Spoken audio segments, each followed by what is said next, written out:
అంతా అయిపోయింది భయ్య. మొత్తం సర్వనాశనం చేసేసిన అందరినీ. ఏం లేదు. వెల్కమ్ బ్యాక్ టు లోడెన్స్ ఆఫీస్ ఛానల్ అండి. సో ఈ సెటప్ చూస్తున్నారండి.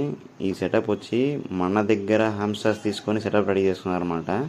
సో తిను కూడా అంటే మన దగ్గర రషన్స్ తీసుకెళ్ళి మొత్తం రషన్ సెటప్స్ మొత్తం తినకే ఇచ్చాను. ఇచ్చేసి అంటే ఊరికే కాదండి, డబ్బులకే ఇచ్చాను. కాకపోతే తను బ్రీడింగ్ సెటప్ పెట్టుకుంటా అన్న, నేను కూడా నాది హాబీని ఎక్స్టెండ్ చేసుకుందాం అనుకుంటున్నాను. సో నేను కూడా బ్రీడింగ్ చేసుకుంటాను అని అడిగాడు.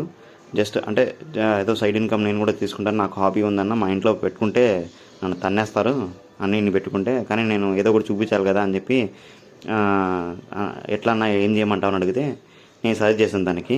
లేదరా నువ్వు తీసుకెళ్ళు, బ్రీడింగ్ సెటప్ పెట్టు, మీ ఇంట్లో వాళ్ళకి కన్విన్స్ అయ్యి, నేను ఇది ఊరికే చేయట్లేదు హాబీలాగా, దీనివల్ల మనకు మనీ కూడా ఎర్న్ అవుతుందని చెప్పినాం అనుకో, మీ పేరెంట్స్ కూడా నేను యాక్సెప్ట్ చేస్తారని చెప్పిన. సో అప్పుడు ఏం చేసానంటే తిని తీసుకెళ్ళి ఒకటొకటిగా మొత్తం జరగొట్టేసానండి. సో తిని ఇప్పుడు కూడా బ్రీడింగ్ సెటప్ పెట్టాడు, సక్సెస్ఫుల్ బ్రీడింగ్ అయిపోయింది.